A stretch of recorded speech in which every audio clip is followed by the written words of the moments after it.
El que habita en el lugar secreto del Altísimo morará bajo la sombra del Todopoderoso.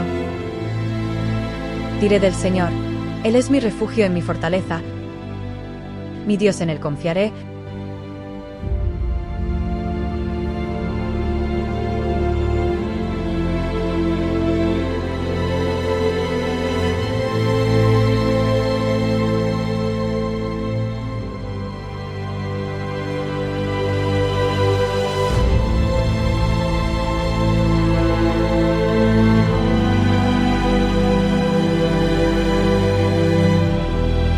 No tenemos nada que temer para el futuro, excepto que olvidemos el camino que el Señor nos ha guiado y lo que nos ha enseñado en nuestra historia pasada.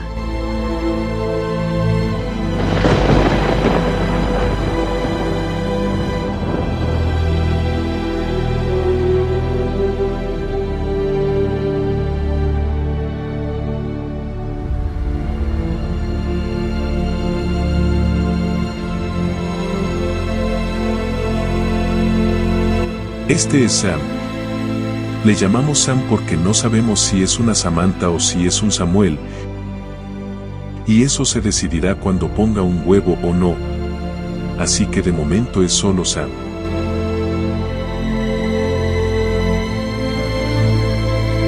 Una historia de dificultades y esperanza.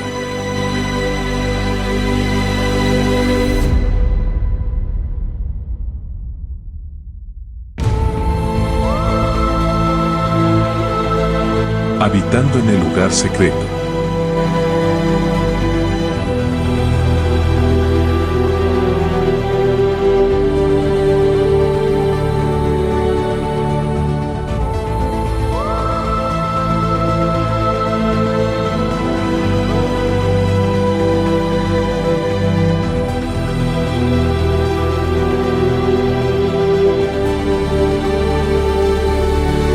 Episodio 3. Que nadie te engañe. ¿Sabes una cosa? Cada vez que Dios abre puertas que parecen estar permanentemente cerradas, consigues un poco más de su carácter y fe en Él. Sí. Y empiezas a confiar en Él. Y cuando comenzamos a evangelizar junto con el tío Frenchy, nos sorprendió mucho descubrir que la mayor oposición a la evangelización no provenía del mundo, sino de la iglesia. No siempre estaban en la misma sintonía. No estaban en la misma página. Y no importaba de lo que hablaras. Si hablabas de los beneficios de una dieta basada en plantas, había tantos que se oponían a ella, que eran los que más ruido hacían, mientras que la gente de fuera, como los de la nueva era, y no importaba lo que fueran, estaban entusiasmados. Pero la gente de la iglesia no siempre estaban tan entusiasmados, y tampoco los líderes. Bueno, de hecho, fuimos los primeros en empezar una dieta totalmente basada en plantas en aquellos días. Por aquel entonces, sí. Y cuando me invitaron a Alemania y empecé a hablar de eso, otra vez la oposición interna fue mayor que la oposición externa. Y lees esas declaraciones en el espíritu de profecía que dicen que tenemos más que temer desde dentro que del exterior. Y de repente se hace realidad. Que cada vez que piensas que has llegado a un callejón sin salida, Dios abre una puerta y abre una ventana. Y en esos 15 años que trabajé en la universidad, todas las vacaciones, todos los fines de semana, evangelizábamos en algún lugar. Y en las vacaciones de la universidad, íbamos a todas partes del mundo, ya fuera Australia. Tuve un año sabático, ¿recuerdas? Sí. E hicimos una gira mundial. Bueno, en realidad hiciste todos los demás viajes por tu cuenta. Esa fue la primera vez que pude ir contigo. Fue en 2002 y recorrimos básicamente todos los continentes y aprendimos mucho. Y otras personas tenían que cuidar de nuestros hijos. Sí, Y nos recordó aquellos días de los pioneros de esta iglesia, donde todas esas cosas tuvieron lugar. Y donde quiera que llegábamos, había oposición, tremenda oposición. Y durante esos 15 años, evangelizamos, hicimos un trabajo a tiempo completo en la universidad, enseñaste en las escuelas, y pagamos la deuda que teníamos.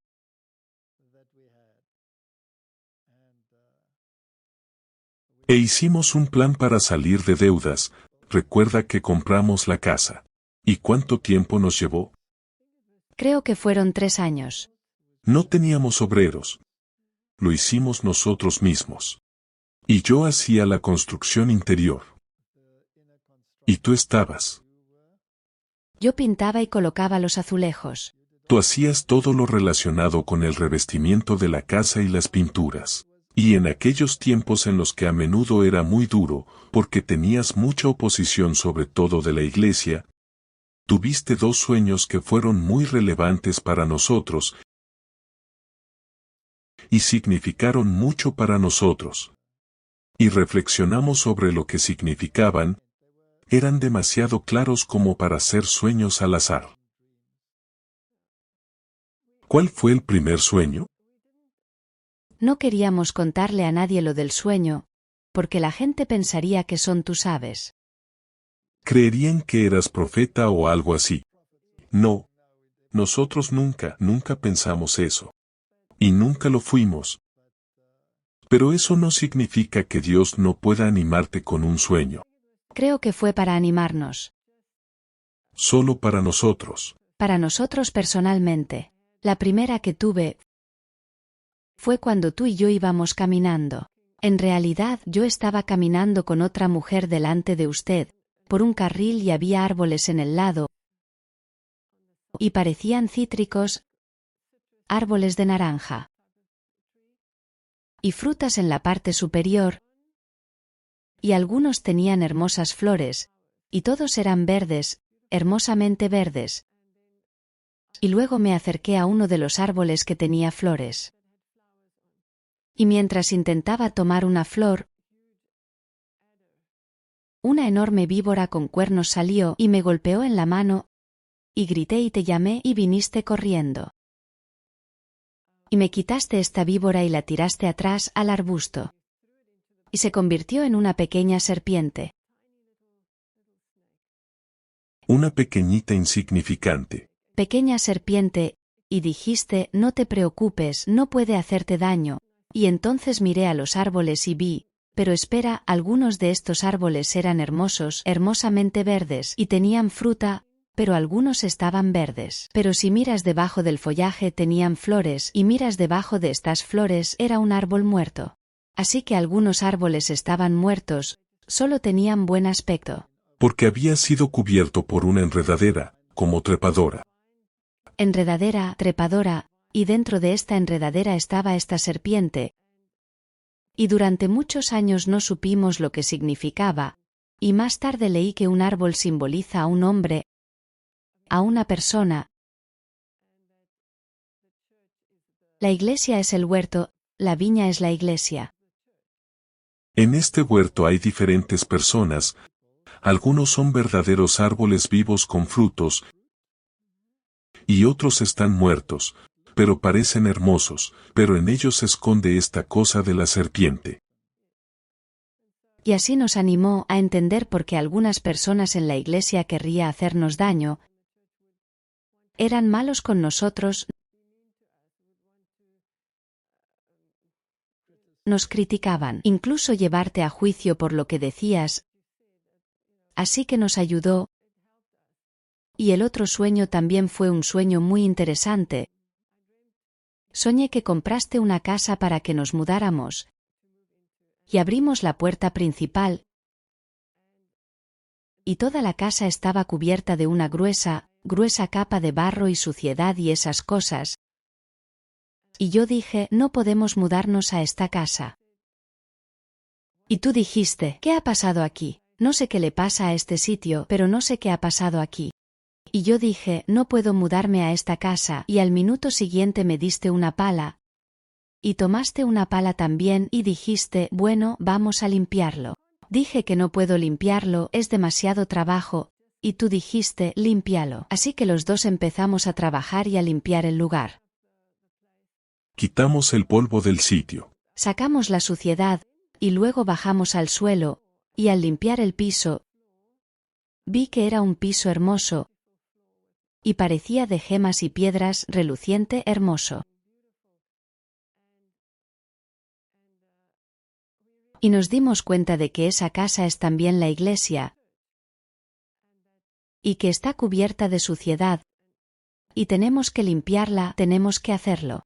Sacudir la suciedad, tiene que venir un zarandeo y entonces el suelo puede brillar.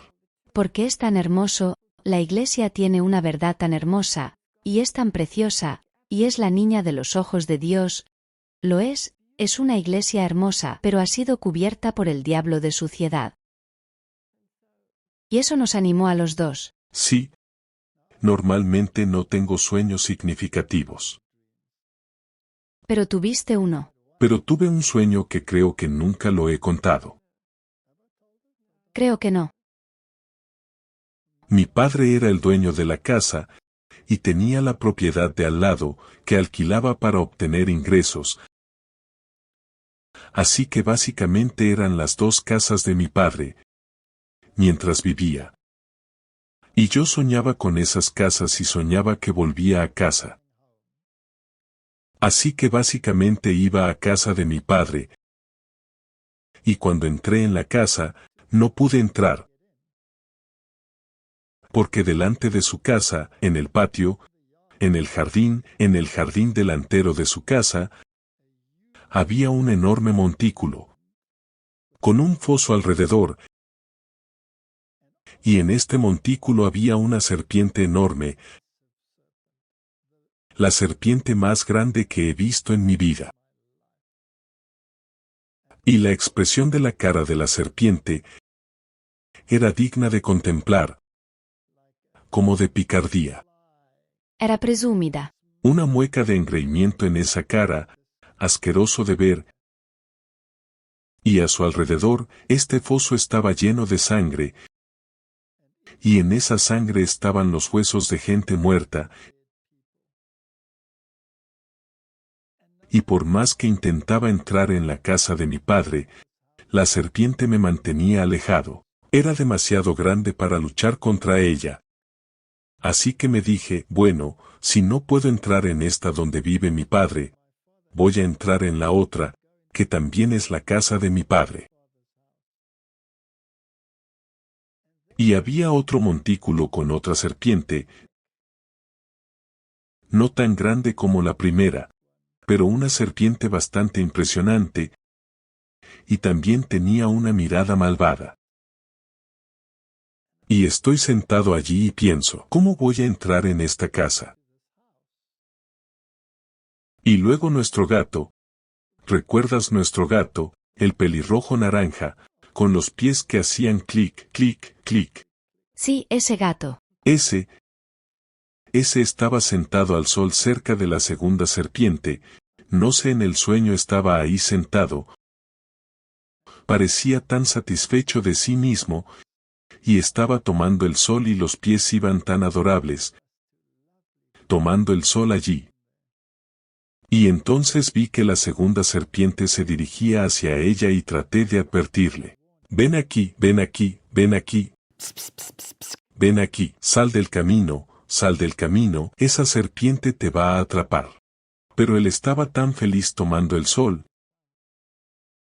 Y pensé, te vas a lastimar, ¿qué voy a hacer? Y al minuto siguiente esa serpiente se llevó al gato.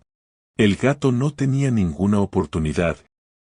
Y me enfadé tanto, que agarré un gran garrote, fui y golpeé a esa serpiente.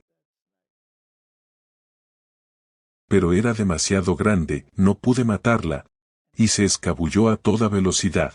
Fue y se escabulló contra la otra serpiente. Se acostó allí contra la serpiente y me dijo, bueno, trata de atraparme ahora. Estoy aquí bajo la protección de la segunda serpiente, la gran serpiente madre. ¿Qué vas a hacer ahora? Me desperté y pensé, no, ¿qué puede significar eso?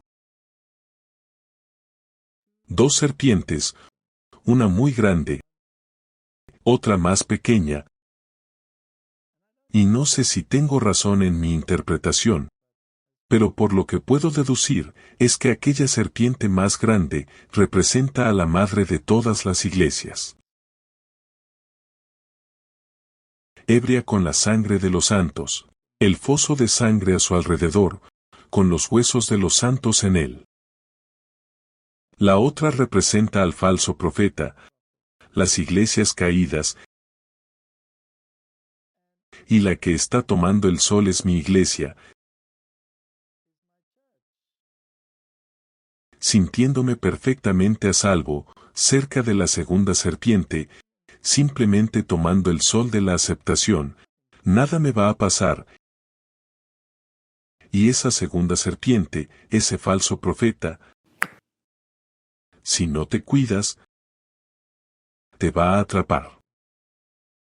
Entonces, ¿puedes sentarte en un concilio ecuménico? Y luego cuando vengan los problemas, esa serpiente irá y se acurrucará contra la grande y dirá somos uno en el concilio ecuménico. Pero al menos tú tenías un palo. Me di un par de golpes, de hecho también le di un golpe al grande, pero era demasiado grande para mí. Así que en realidad esa es la historia de nuestra vida, tratando de decirle al verdadero pueblo de Dios.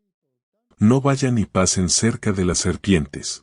Te van a atrapar. Pueden pensar que es bastante seguro, allí sentado al sol, disfrutando de la aceptación que te dan. Te van a atrapar. No se acerquen. Y vigilaban la casa el camino a la casa de mi padre.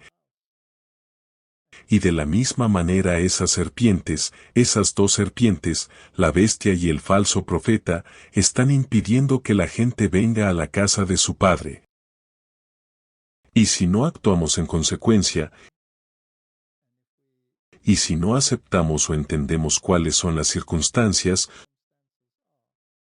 podemos ser atrapados igual que ese pobre gato. Pero esos son los únicos sueños que tuvimos que tuvieran un significado real. Era solo para animarnos. Teníamos que seguir adelante. Debíamos seguir adelante y no rendirnos nunca. No rendirse nunca. Incluso si ves que tu iglesia está haciendo lo que no debería estar haciendo. Sí. Eso no significa que debas dejar de presentar la advertencia. La advertencia es aléjate de esa serpiente, aléjate de esa serpiente, por favor, aléjate de esa serpiente, te va a hacer daño. Y esperemos que algunos escuchen y se alejen de la serpiente.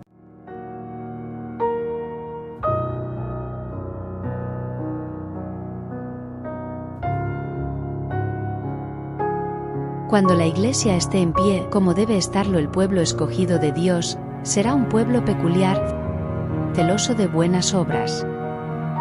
No habrá flojedad ni concordia con Biliel. Si pudiéramos darnos cuenta de lo que el pueblo de Dios podría ser ahora, si se hubiera mantenido en su amor, sin ningún compromiso con el mal,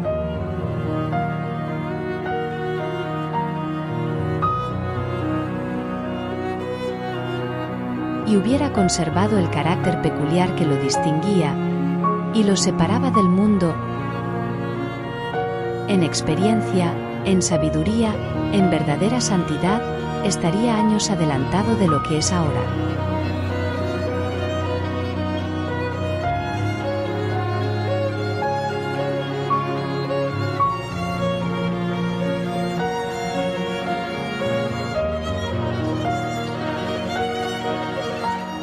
Finalmente, después de haber construido esa casa, la vendimos y nos desendeudamos por completo.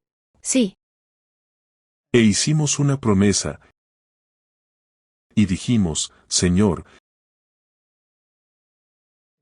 si humanamente podemos de alguna manera, entonces prometemos que nos mantendremos libres de deudas, y si no podemos pagar algo, No lo compres. no lo compraremos. Y nos quedaba tan poco dinero para comprar una casa, que no había ninguna casa en el mercado a ese precio. De hecho, era aproximadamente la mitad de lo que costaban las casas más baratas, y en el libro cuentas la historia Sobre el camaleón. sobre el camaleón, y cómo el recoger un camaleón puede darte una casa por la mitad de su valor. Historias asombrosas, Dios es tan fiel, es increíble.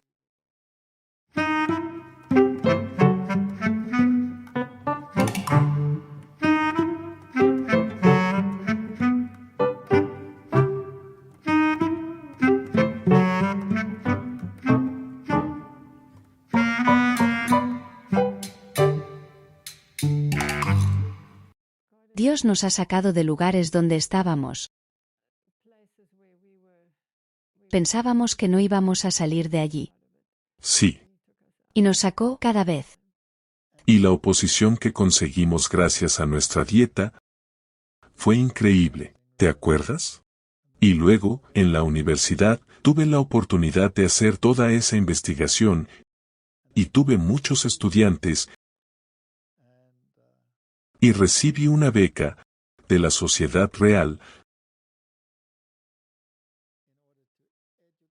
para educar a todos esos estudiantes y llevarlos al campo de la ciencia y la educación. Y la investigación que hicimos fue sobre la salud y el efecto de la proteína animal en la fisiología, no solo de los seres humanos, sino también de los animales. Y uno de los proyectos surgió de una forma muy interesante. Un hombre vino a verme y me dijo, he visto una de sus conferencias en la que dice que la proteína animal, tiene un efecto negativo en el equilibrio del calcio. Y yo le dije, yo di esa conferencia. Él dice, bueno, en la industria tenemos ovejas que si se alimentan en un establo, desarrollan piernas torcidas. ¿Cuál cree usted que es la causa de eso? Y yo dije, no lo sé. ¿Con qué alimentan a las ovejas? Y él dijo, lo que les dan de comer, las alimentan con alfalfa y cereales, y proteína animal, ya sea harina de pescado o de carcasa. Y yo le dije que era la proteína animal, la que causaba el problema, porque añadía una gran carga ácida, y eso eliminaba el calcio.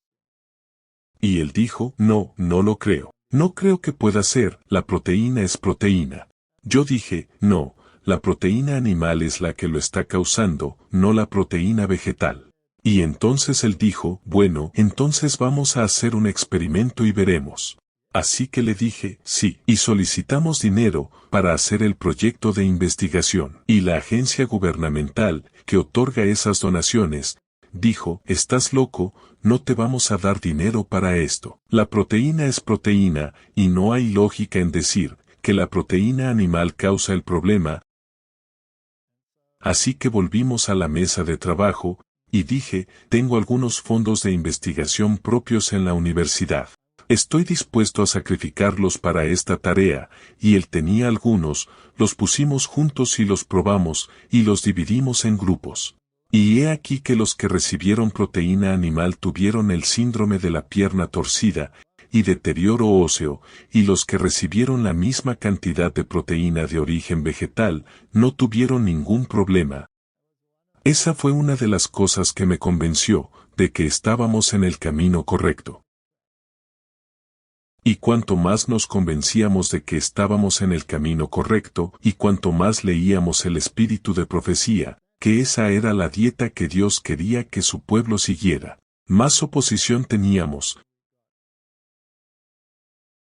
Y con el tiempo aprendí que cuanto mayor es la oposición, mayor es la probabilidad de que estés en el camino correcto, así que la oposición se convirtió en un incentivo.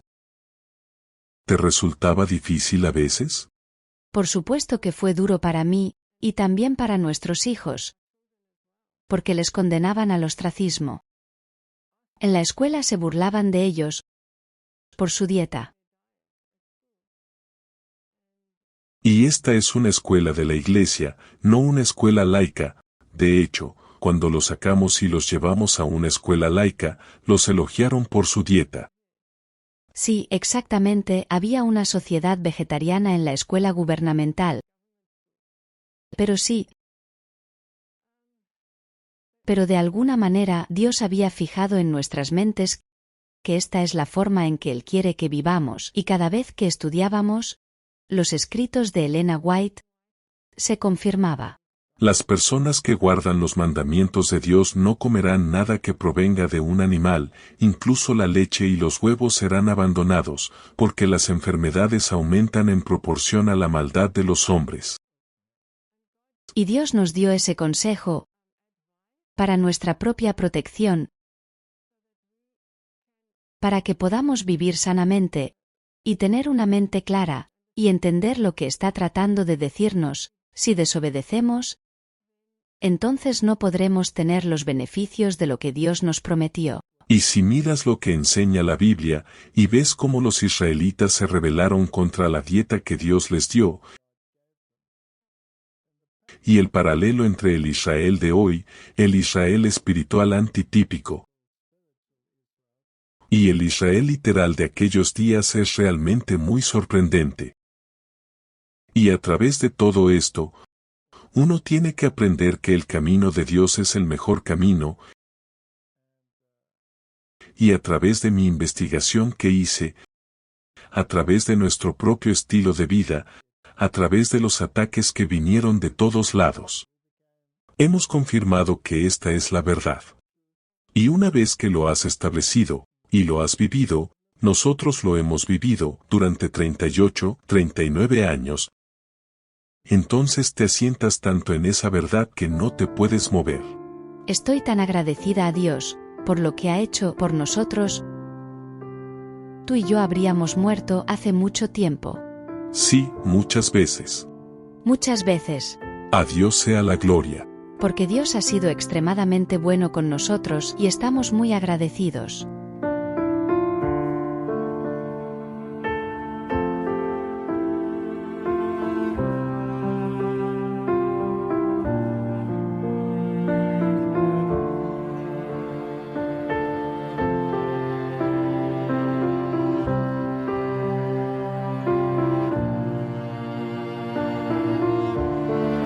Como pueblo se nos ha dado la tarea de dar a conocer los principios de la reforma de la salud.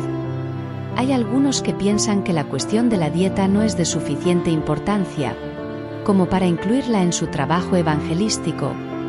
Pero los tales cometen un gran error. La palabra de Dios declara, ya sea que comáis o bebáis, o lo que sea que hagáis, hacedlo todo para la gloria de Dios.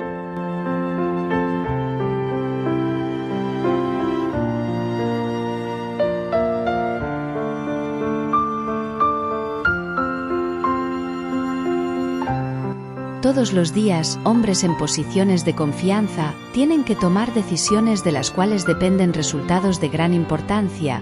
A menudo tienen que pensar con rapidez, y esto solo pueden hacerlo con éxito aquellos que practican una estricta templanza. La mente se fortalece bajo el tratamiento correcto de los poderes físicos y mentales.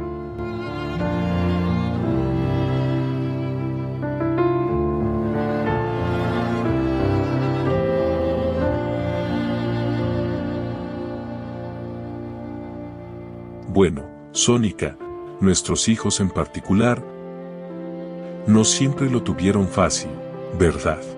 No, eran jóvenes.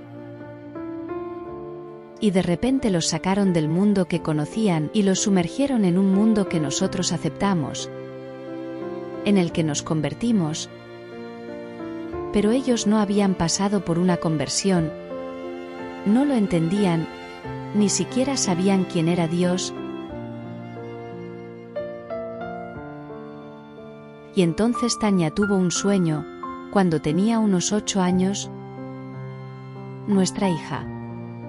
Y ella era la que lo tenía más difícil, porque se burlaban en el colegio,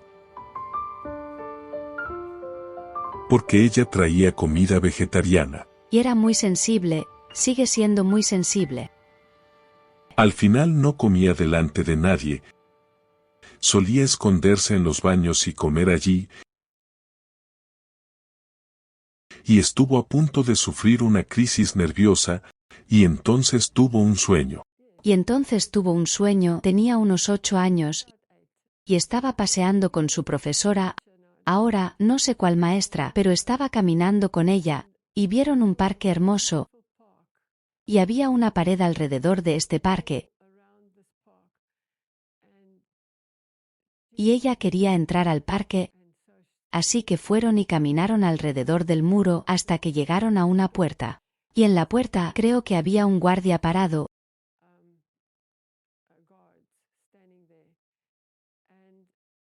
y querían entrar por la puerta, y entonces los guardias dijeron: no, no podéis entrar, primero tenéis que beber esto. Así que ella y la maestra tomaron una taza, y ella miró dentro de la taza y había un corderito girando en un líquido. Y ella dijo: no puedo beber esto, y el guardia le dijo: tienes que beber esto antes de poder entrar por la puerta a la hermosa tierra del otro lado. Así que empezó a beberlo, y era amargo, dijo que era tan amargo que no sabía si podría terminarlo. Entonces se despertó, y supo que el parque era el cielo, y que los guardias eran los ángeles que custodiaban la puerta, los querubines que guardaban las puertas. Y antes de que ella pudiera entrar, antes de que todos nosotros pudiéramos entrar, tuvo que beber ese amargo cáliz, la amarga copa, con el corderito arremolinándose allí. Ella tuvo que bebérselo. Tuvo que beberse también al corderito. Y entonces ella solo tenía 8 años, ella no sabía nada de Cristo, ni del cordero, ni del trago amargo, ni nada de eso. Solo años más tarde comprendió lo que significaba. El cordero de Pascua tenía que ser comido con hierbas amargas. Con hierbas amargas. Así que tenemos que interiorizar el cordero, el carácter del cordero, y va a ser un trago amargo. No es un camino fácil, y nuestra vida no ha sido fácil. No. Mi corazón está con ella muchas veces. Ella tiene muchas lágrimas y muchas botellas. Y tal vez Dios mire las botellas un día y diga: suficientes lágrimas en estas botellas. Y entonces no habrá más lágrimas en el cielo, cuando entre en ese jardín.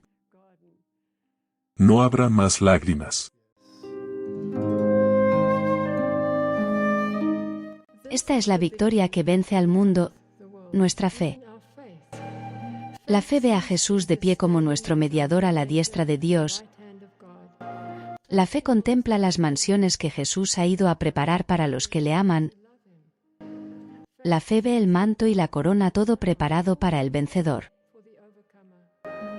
La fe ve el canto de los redimidos y acerca las glorias eternas.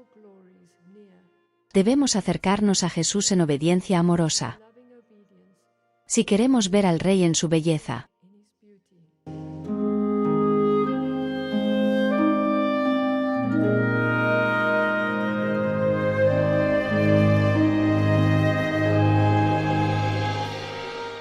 Y hemos tenido bastantes experiencias en las que ha habido muchas lágrimas. No sé. Soñé con el gato. Y creo que eres un gato con 9 vidas. Porque hubo muchas veces en las que estuviste a punto de morir. Y siempre hubo momentos en los que yo participaba en campañas. Y recuerdo que te decía: no puedo dejarte, no puedo ir a hacer esta campaña, porque ni siquiera sé si te veré cuando vuelva de la campaña, aunque sea una noche. Recuerdo la noche que estuvimos en el hospital. Y el médico no tenía muchas esperanzas de que sobrevivieras esa noche. Y te dije: no me voy, me quedo contigo. Y tú dijiste: no, debes ir. Dios me cuidará. Y me fui y Dios te cuidó. Y esa fue una campaña tan importante, porque al final de esa campaña hubo personas bautizadas que luego se convirtieron en evangelistas. Correcto.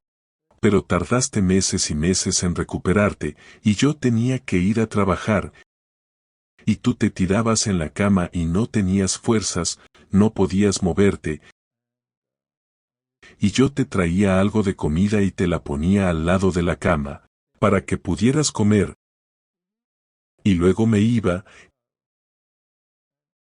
y es increíble cómo Dios consuela a la gente. Y yo estaba muy deprimida, porque, ya sabes, yo era una persona sana, y de repente era casi una inválida,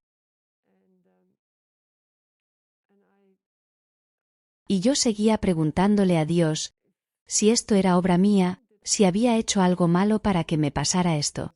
Porque eso es lo que diría la gente. Sí, Si te pasa algo malo, es como la vez que te rompiste la cadera o lo que sea. Dirían, bueno, ¿qué hiciste mal? Sí, es lo primero que dicen. lo primero que me dijeron, ¿qué hiciste mal? ¿Por qué te castiga Dios? Y entonces yo estaba deprimida en esa etapa. Y fue que una mañana, tú te habías ido, los niños se habían ido a la escuela, y yo tomé la comida que tú me habías dado, y me habías dado un poco de pan y aguacate y fruta. Y escuché algo. Ahora teníamos un gran perro pastor alemán, y él estaba acostado allí, y yo oí que no era un ruido que hizo, y teníamos un gato, y el gato estaba durmiendo, y entonces oí algún tipo de sonido, y al minuto siguiente vi por el pasillo vino una pequeña ardilla hacia mí, y la ardilla había pasado al perro y al gato, y no se despertaron, no reaccionaron, porque normalmente perseguirían a otro animal. Así que la ardilla se acercó a mi cama, y saltó directamente a la cama. Y pensé, vaya, esto no lo había visto nunca, es un animal salvaje. Y vino directamente, yo tenía el plato en mi regazo, y se acercó al plato, y empezó a poner sus patas en el plato así. Y me miró y le dije, ¿tienes hambre? Y le empujé el trozo de pan con aguacate, lo tomó y empezó a comérselo, y luego se lo terminó y se fue y se tumbó en el sofá y durmió al sol. ¿Dónde estaba? Estaba en la ventana, en el sofá, y la prueba de que estaba allí eran las huellas de la ardilla, las huellas verdes del aguacate sobre la cama.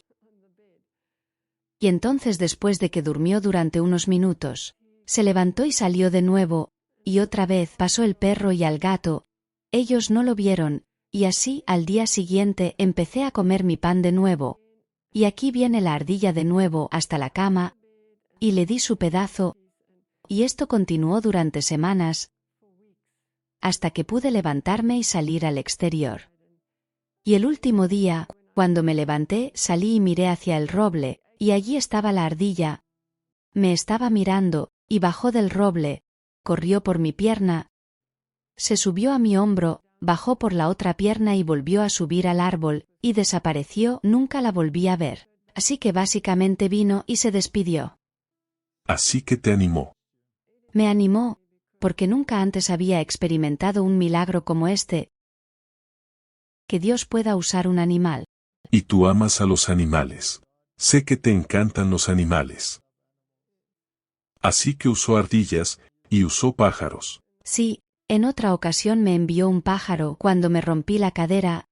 El pájaro entró por la ventana, y se puso en la almohada a mi lado, y se puso a dar vueltas, y luego salió y volvió otra vez. Era un pájaro salvaje. Un pájaro salvaje de la nada. Así que Dios cuida de nuestros sentimientos a través de las pequeñas cosas de la vida. Sí, así es.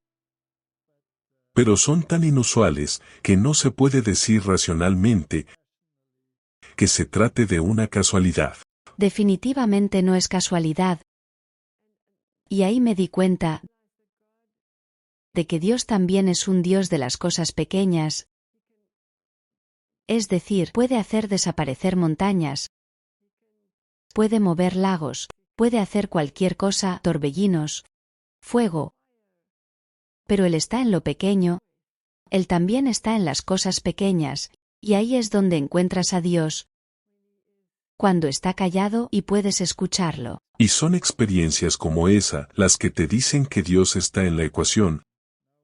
Ahora, cada vez que llegaba una gran campaña, realmente me estremecía, porque sabía que algo iba a suceder de nuevo. Sí.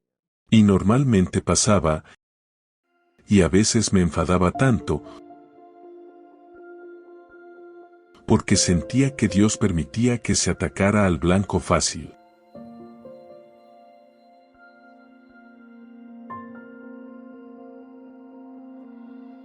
¿Por qué no golpearme a mí? ¿Por qué golpearte a ti? Porque tú ya eras fuerte. Tuve que hacerme fuerte, era débil. Y Dios tuvo que hacerme fuerte a través de las pruebas.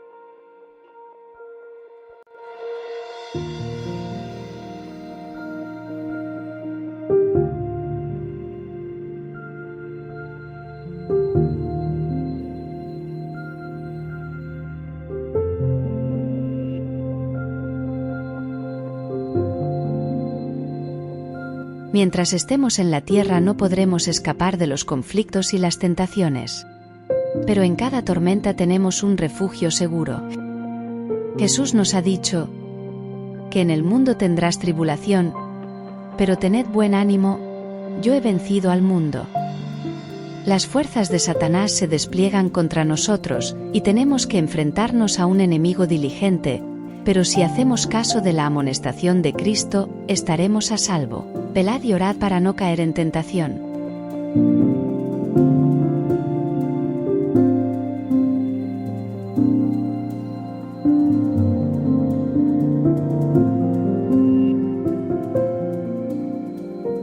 Pero aprendí a confiar en que Dios se encargaría de ello.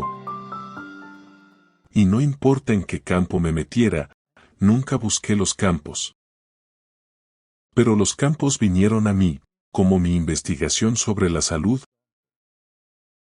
Me vi empujado a ello, por cosas milagrosas. El tema de la leche y el queso, te enfermaste, ¿recuerdas? Y tus oídos. Se me reventó el tímpano. Se te reventaron los tímpanos, y te pusiste terriblemente enferma, y alguien dijo, son los lácteos. Y yo dije, tonterías, no pueden ser los lácteos son buenos para ti. Y leímos en el espíritu de profecía, que no son buenos para ti, y que el queso nunca debería entrar en el estómago humano. Dije, ¿qué es todo esto? Entonces en mi investigación lo investigamos, y he aquí que allí estaba.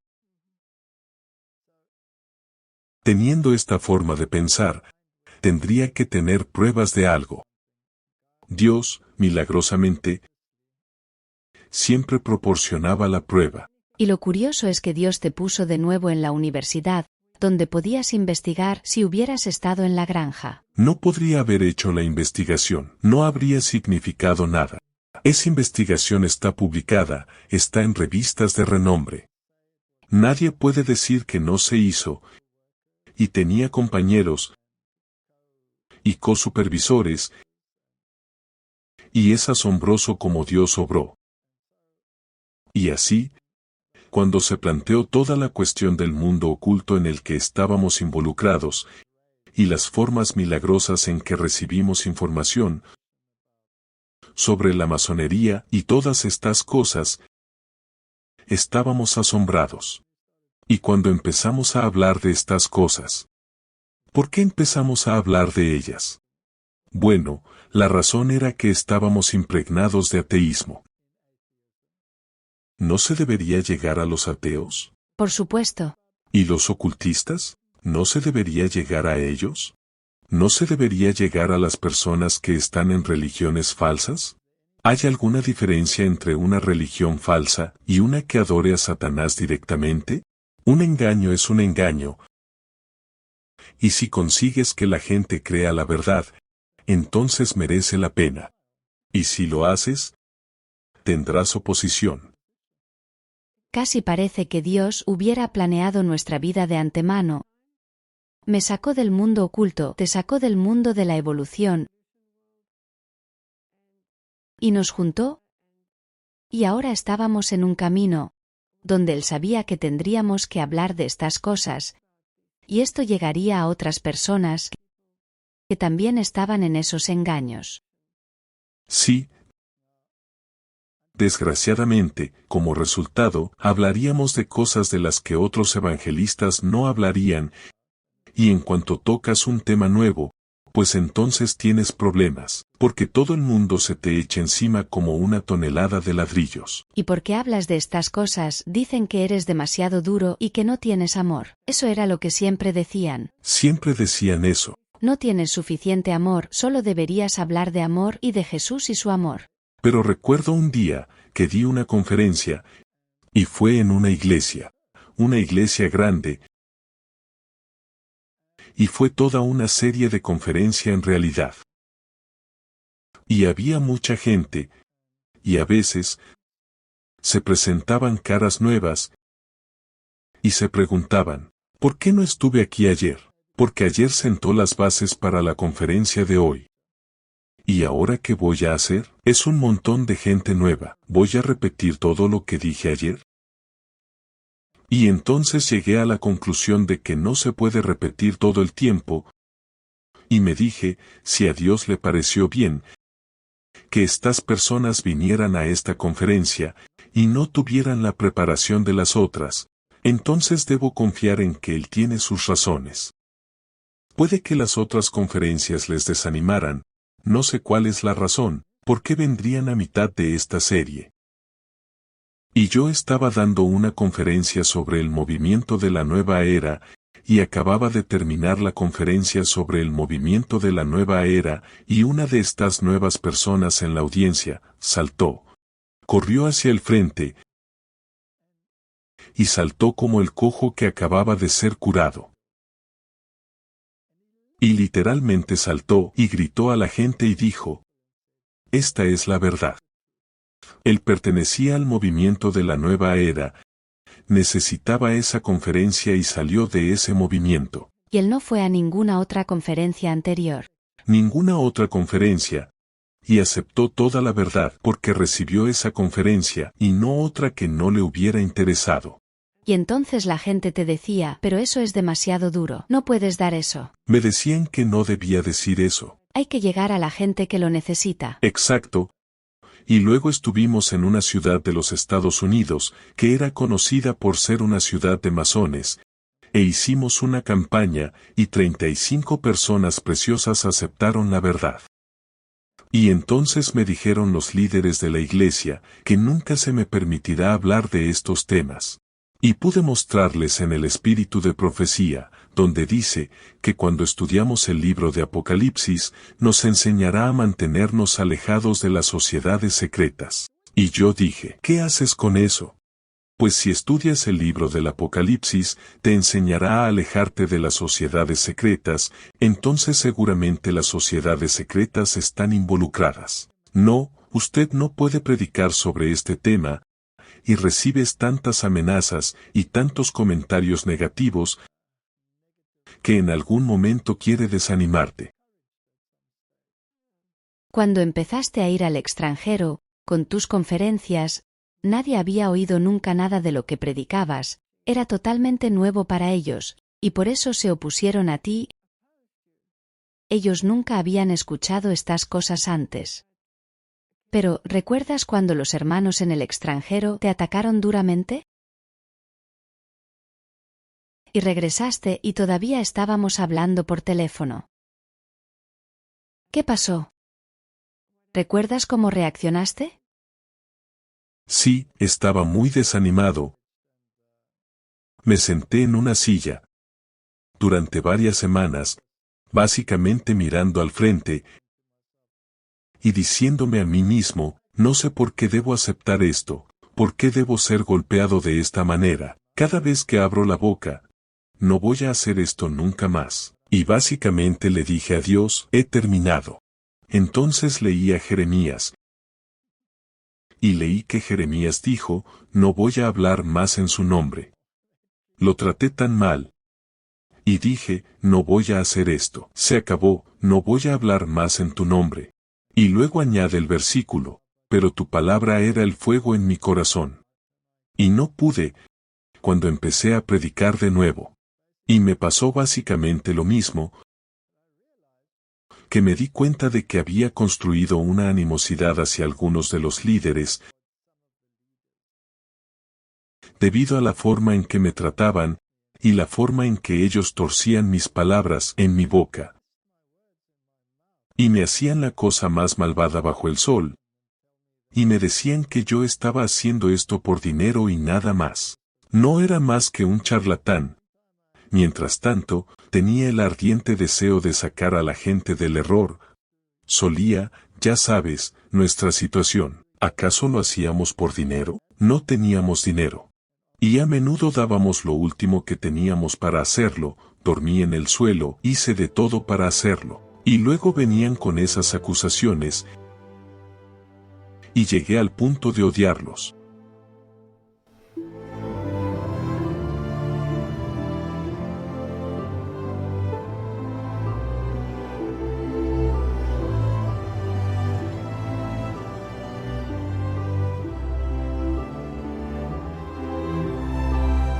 Pronto deberemos luchar con los poderes de la tierra, y tenemos todas las razones para temer que la falsedad obtenga el dominio. Pediremos a nuestras iglesias en el nombre del Señor que vean esta lucha en su verdadera luz.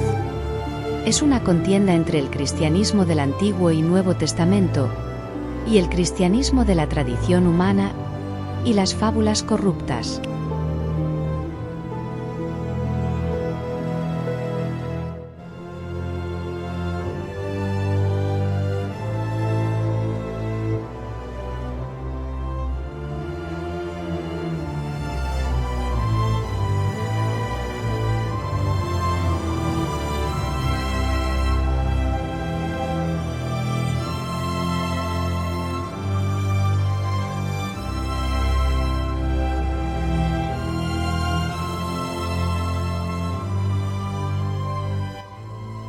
Que el pueblo de Dios tenga cuidado de no firmar tregua con el enemigo de Dios y del hombre.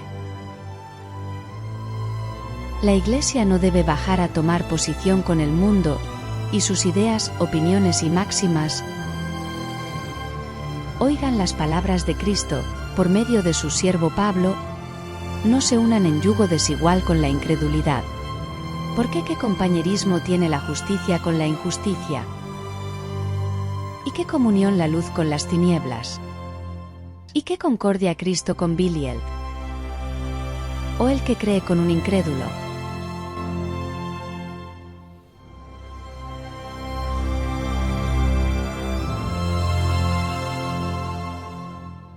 Dios me habló, cuando me senté allí mirando hacia adelante, con toda esta hostilidad en mí,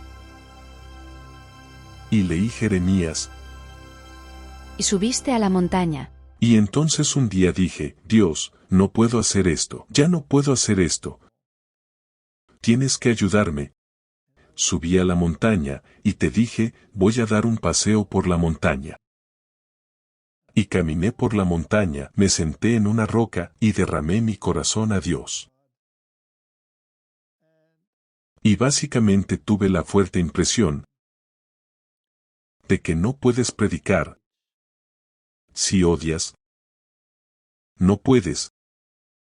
Porque todas esas personas que te tratan así son también hijos de Dios. ¿Y qué hizo Jesús? Jesús dijo, Señor, perdónalos, porque no saben lo que hacen. Aquellos que lo rechazaron, y lo crucificaron, y lo escupieron, y le arrancaron la barba, dijo que se pararon allí en el monte de los olivos, y él miró hacia abajo, y lloró. El versículo más corto de la Biblia. Jerusalén, Jerusalén, ¿cuántas veces quise juntar tus hijos, como la gallina junta sus pollos debajo de las alas, y no quisiste? ¿Qué sintió por los que le injuriaban? Sintió lástima. Simpatía. Porque sabía que el diablo les había nublado la mente. No podían discernir lo que es de Dios y lo que no es. Correcto. Y trataron de llevarme a los tribunales, y me acusaron al más alto nivel. Y estas personas que lo estaban haciendo estaban involucradas en un consejo ecuménico, asistían a retiros jesuitas. Y yo estaba harto de ellos. Y el Señor puso todos estos pensamientos en mi mente en esa montaña. Y yo dije, entonces lo que me está diciendo es que debo convertir mi hostilidad en piedad.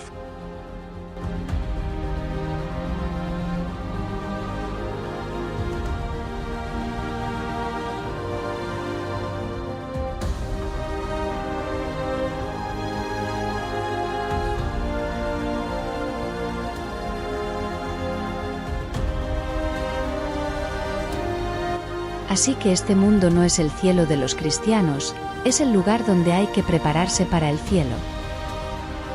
Es el escenario de las batallas de nuestra vida, de nuestros conflictos y penas.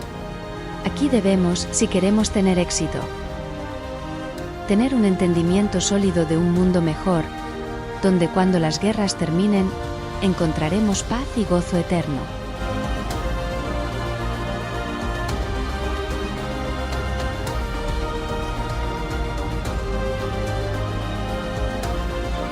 Esforzaos y cobrad ánimo, no temáis ni tengáis miedo de ellos, porque Jehová tu Dios es el que va contigo, no te dejará ni te desamparará.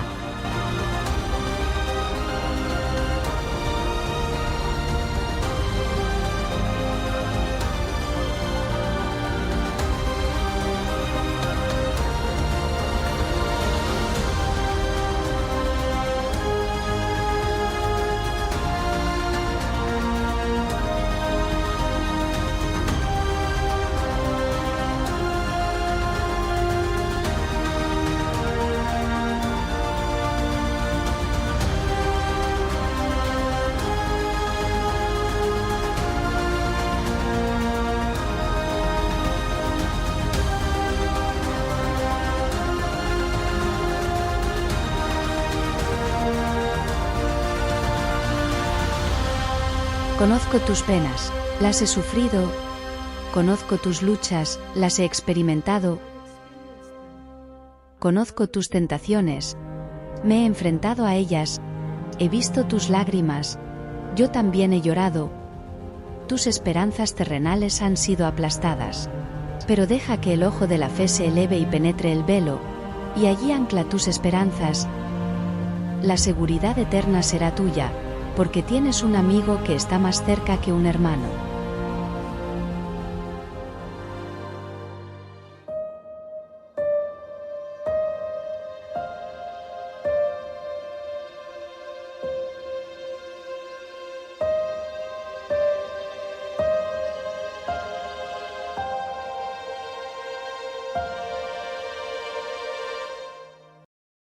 Y dije, de acuerdo, si me ayudas, lo intentaré. Y desde ese día, sentí pena por ellos. Porque no saben lo que hacen. Porque no están luchando contra la carne y la sangre, no están luchando contra mí, están luchando contra los principios de Dios. Es Dios quien dice, salid y apartaos. Dios no dice, te quiero en un concilio ecuménico. Es Dios que dice, te quiero en el estilo de vida saludable. Es Dios que dice, aléjate del mundo oculto. No vayas con los que cuchichean y murmuran. ¿Deben los vivos consultar a los muertos? Es Dios quien dice estas cosas, no soy yo quien dice estas cosas. Así que si yo recibo la culpa, entonces no soy yo el que recibe la culpa, es la verdad la que sale perjudicada. Y si recibes el ataque por la causa, entonces es cuando realmente mejora tu espiritualidad. Sí, y muchas veces pensé, ¿por qué debo quedarme en esta iglesia? Y recuerdo las palabras de Jesús, ¿también tú quieres irte? Pero tú tienes palabras de vida eterna, esta iglesia tiene la verdad. Y si la verdad es la verdad, el camino y la vida, la palabra y los mandamientos. Pero ellos no la viven, ¿eso hace que sea menos verdad? No. No, no, la verdad es la verdad.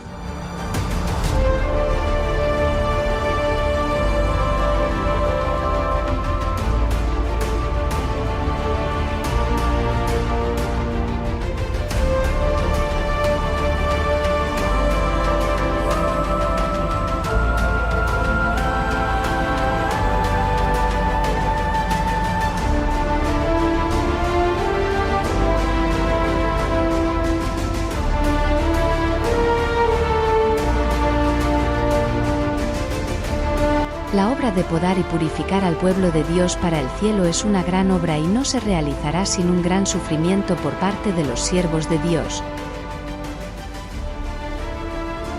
porque les costará poner sus voluntades en armonía con la voluntad de Cristo. Debemos pasar por el horno hasta que los fuegos hayan consumido la escoria, y seamos purificados para que reflejemos la imagen divina.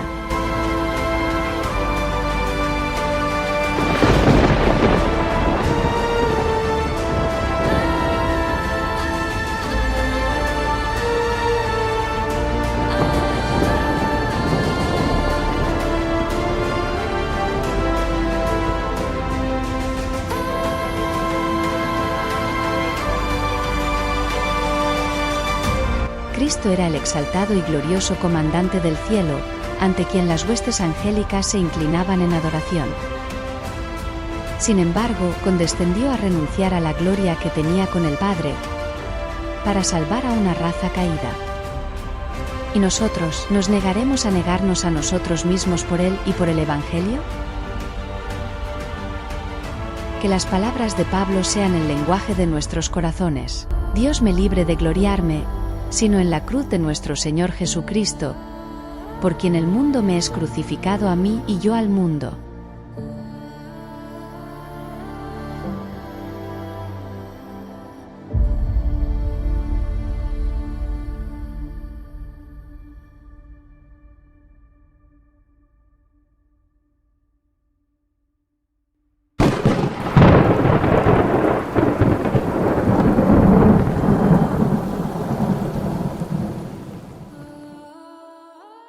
Entonces te dices, ¿será así todo el mundo? Y entonces tu sueño.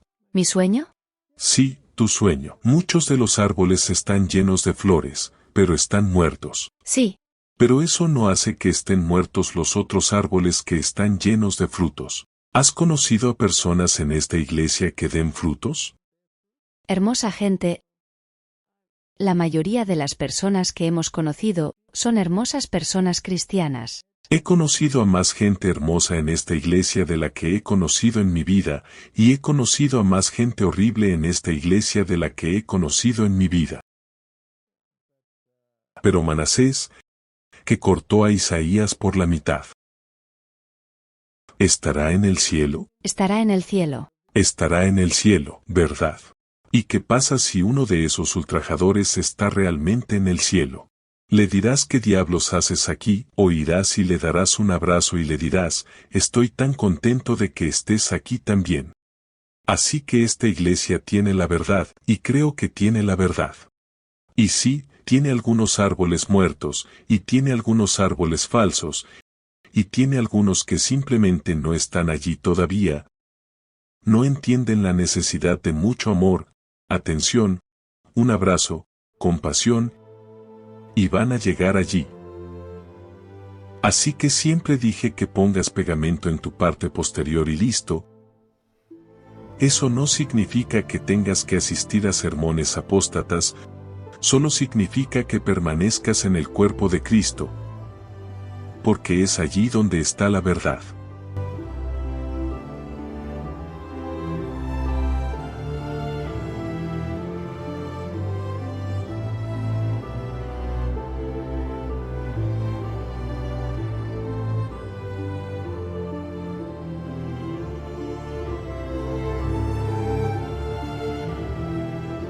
Así que las experiencias más difíciles en la vida cristiana pueden ser las más bendecidas. La providencia especiales de las horas oscuras puede alentar el alma en los futuros ataques de Satanás y equipar el alma para soportar la mayoría de las pruebas de fuego. La prueba de nuestra fe es más preciosa que el oro, pero para soportar la prueba es preciso tener la fe, esa confianza permanente en Dios, que no será perturbada por los argumentos y las tentaciones del engañador.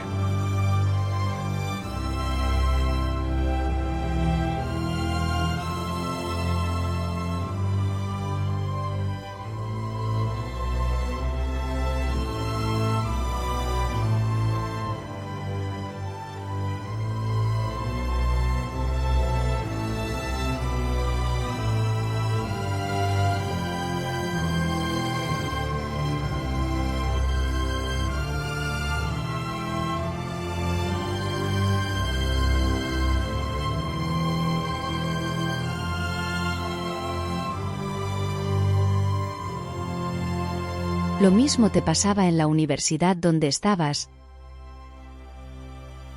También te parecían agresivos o malos contigo. Mis colegas eran todos evolucionistas, yo era jefe de un departamento de zoología. ¿Crees que les encantó que defendiera la creación? No. Intentaron socavarme siempre que pudieron, y Dios fue tan misericordioso durante 15 años.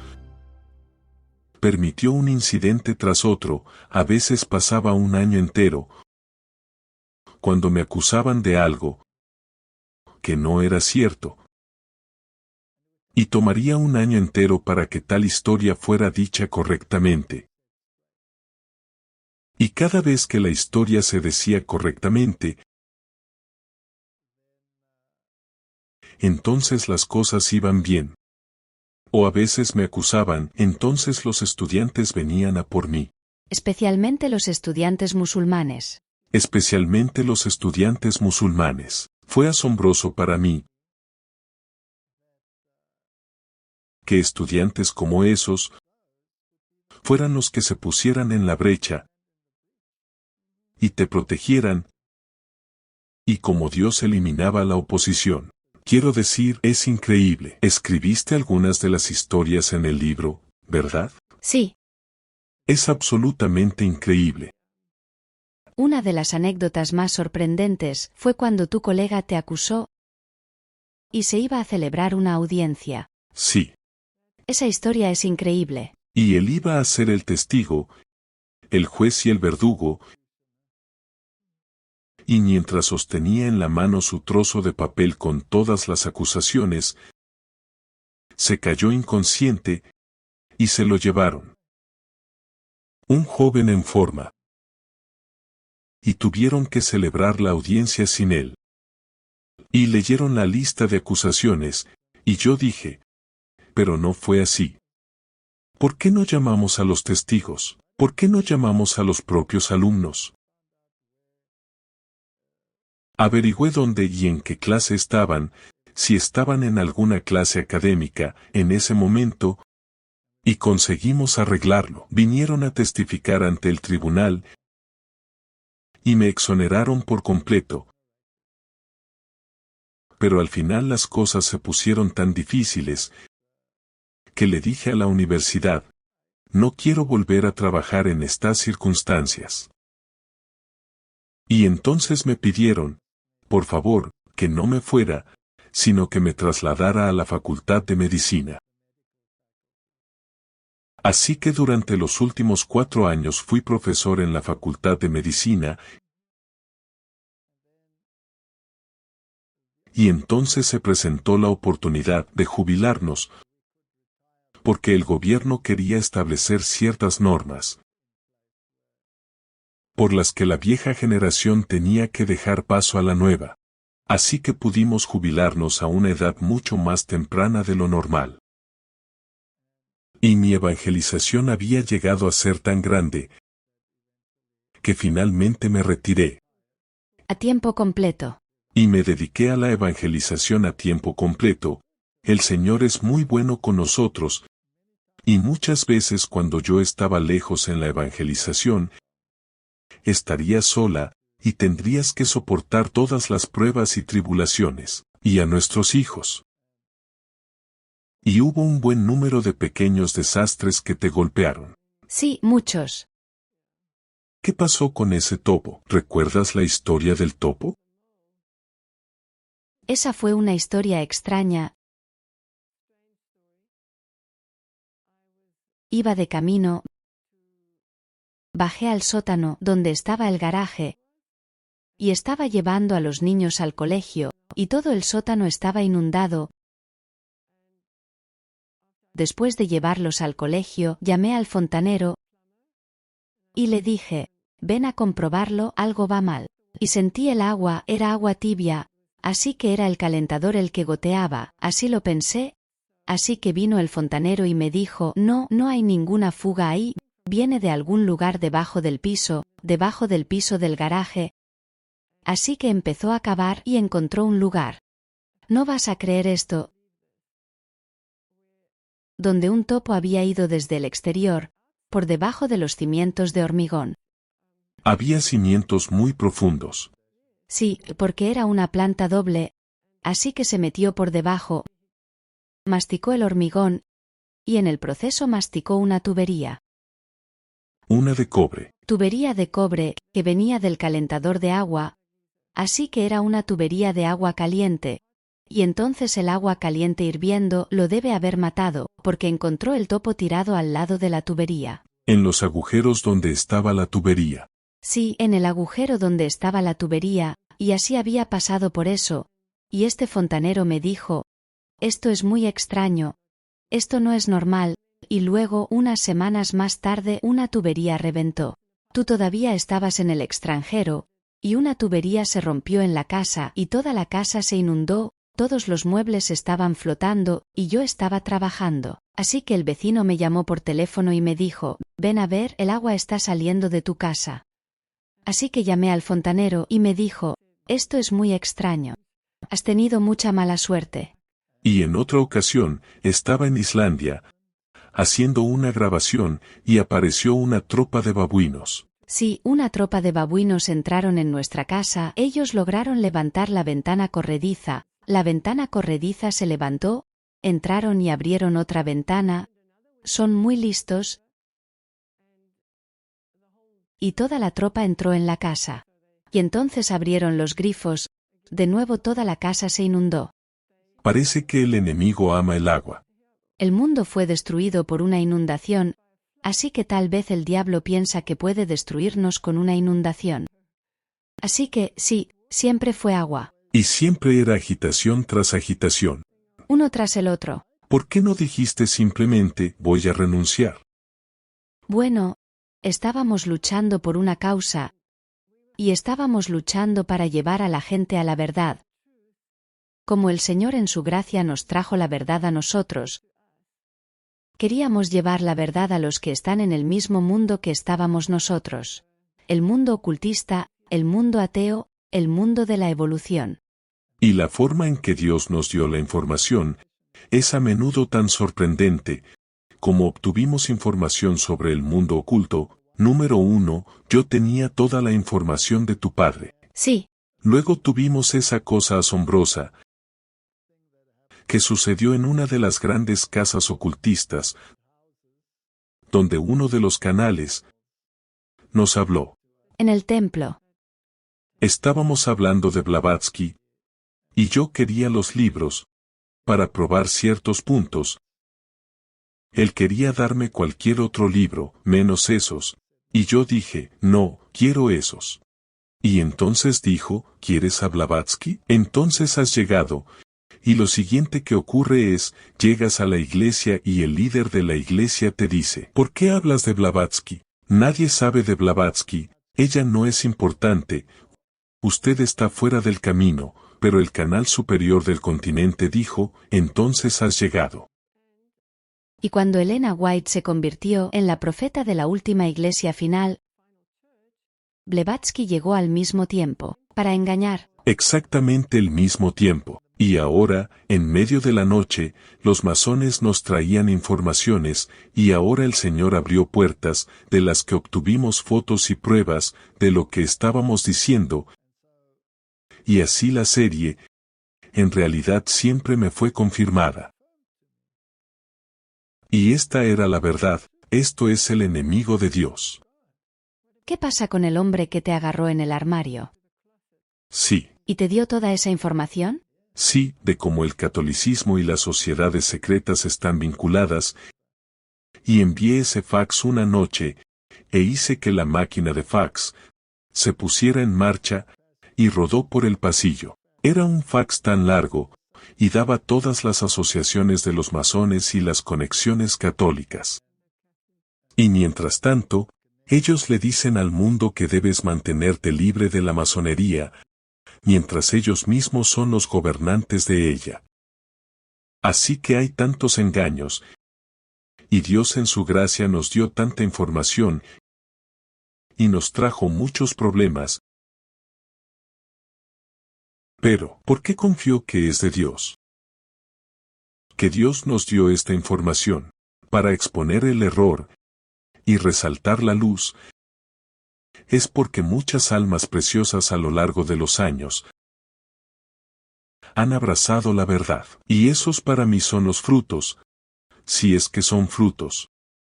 Y algunas de esas personas hoy son miembros, y de buena y regular posición, algunos de ellos trabajando muy duro para hacer avanzar la viña del Señor.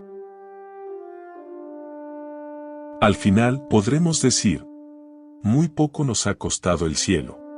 Y no importa la oposición que te lancen, no importa lo que digan, esta es la verdad. Y si te mantienes en ella, entonces un día Dios podrá decir, bien hecho, siervo bueno y fiel.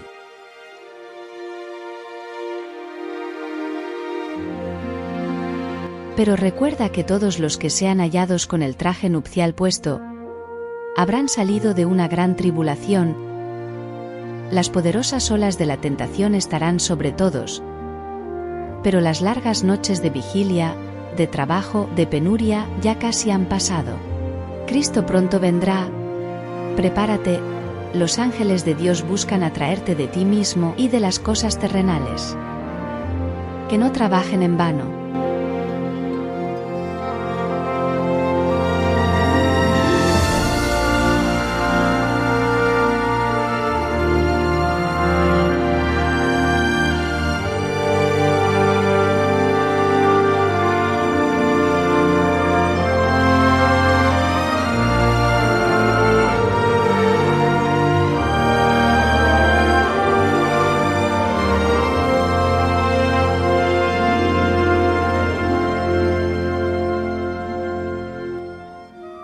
Y ese se ha convertido en nuestro lema. Si pones un pie delante del otro, al final llegarás, porque no te das por vencido. No, nunca, nunca te rindas. Si has encontrado la verdad, no la vendas. Si has encontrado la perla preciosa, no la vendas por ningún precio. Tendrás muchos regateadores a tu alrededor. Tendrás muchos adversarios, y todos ellos te dirán que debes vender el gran tesoro que encontraste en el campo. El campo, por supuesto, es la palabra de Dios. El tesoro es la verdad del Evangelio. El tesoro es Jesucristo. Una vez que lo has encontrado, una vez que has encontrado el Evangelio eterno, no lo abandonas. No importa si el Sanedrín te dispara o el diablo te hace la vida difícil. Nunca, nunca te rindas. Jesús no se rindió, ¿verdad? No lo hizo. No.